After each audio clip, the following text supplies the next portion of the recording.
सन 1980 के दशक सीरियल रामायण में आज भी लोगों की पॉपुलैरिटी में कोई कमी नहीं आई है। लेकिन क्या आप जानते हैं, इस समय इतनी तकनीकी विकसित होने के बावजूद भी रामायण को कोई पीछे नहीं कर पाया। उस समय ना तो इतने महंगे कैमरे होते थे और ना ही VFX। इसके बावजूद इन सबके सीरियल से जुड़े इन सभी लोगों का नतीजा रहा है, क्योंकि उन्होंने हर सीन को जीवंत बना दिया। साल 1987 में पहली बार देश में टीवी सीरियल दूरदर्शन पर धार्मिक सीरियल प्रसारित किया गया था।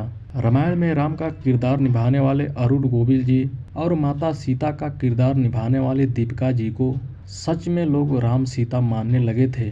रामायण का क्रेज ऐसा चढ़ा, लोग टीवी पर इनको देखकर राम सीता की आरती उतारने लगते थे।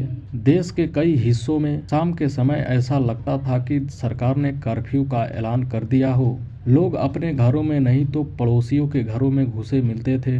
रामायण ने जितने ख्याति प्राप्त की, रामायण को जितनी लोकप्रियता मिली, शायद ही किसी और सीरियल को मिली हो। लेकिन बहुत ही कम लोगों की ये बात पता है कि रामायण को सूचना प्रसारण मंत्रालय ने कई बार इसे रिजेक्ट कर दिया था। इसके चक्कर में रामानंद सागर ने सरकारी दफ्तरों को कई बार चक्कर लगाए थे, तब जाकर रामायण को प्रसारित करने की इजाज़त मिली थी। सबसे पहले रामायण का एक सैंपल एपिसोड सूचना प्रसारण मंत्रालय को दिखाया था, तब उन्होंने पहली बार रिजेक्ट कर दिया था। सरकारी अधिकारी के अनुसार इसमें माता सीता को कट स्लीव पहनाया गया था। साथ ही उन्होंने और भी बदलाव करने का जिक्र किया। इसके बाद रामानंद सागर ने दूसरा एपिसोड बनाया और दूसरा एपिसोड भी दिखाया गया, लेकिन यह भी रिजेक्ट हो गया। इसके बाद तीसरा सैंपल एपिसोड बनाया गया और वो भी रिजेक्ट हो गया। देश में पहली बार कोई धार्मिक सीरियल बनाया जा रहा था। इसका प्रसारण नेशनल टीवी पर होना था, इसलिए इसको चेक करना बहुत ही जरूरी था।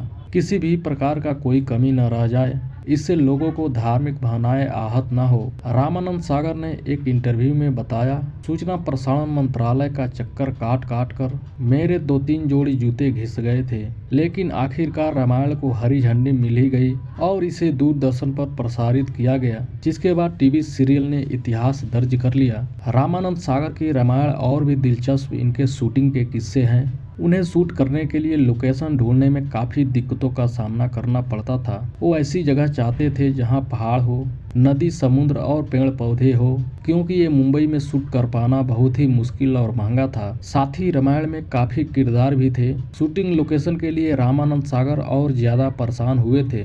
ऐसे में हरि भाई नाम के एक व्यक्ति ने उन्हें एक बेहतरीन जगह का नाम बताया। वो जगह गुजरात के उमरगांव में है। हरि भाई ने उमरगांव के बारे में बताया, जहां रामानंद सागर गए और उन्हें ये जगह पसंद आ गई। फिर वहीं शूटिंग शुरू कर दी गई थी। रामायण में हनुमान जी का किरदार निभाने वाले दारा सिंह को कौन भूल सकता है। उन्होंने हनुमान जी का रोल अदा करके सच में जीवन धन्य बना दिया। लेकिन बहुत ही कम लोग इस बात को जानते हैं, जब रामानंद सागर ने ये रोल का ऑफर दिया तो उन्होंने करने से मना कर दिया था, क्योंकि दारा सिंह उस समय 60 साल के हो गए थे। उन्होंने उम्र का हवाला देकर इसे करने से मना कर दिया था। लेकिन रामानंद सागर ने काफ़ी जिद करने के बाद दारा सिंह मान गए। दारा सिंह इसे करने के लिए हाँ कर दिया। दारा सिंह ने इस रोल के बाद अपने श्रद्धा से चिकन मटन न खाने की शपथ ली थी। दारा सिंह हनुमान जी के बहुत ही बड़े भक्त थे, इसलिए उन्होंने ये कहा था जब तक कि ये शूटिंग अपनी पूरी नहीं कर लेते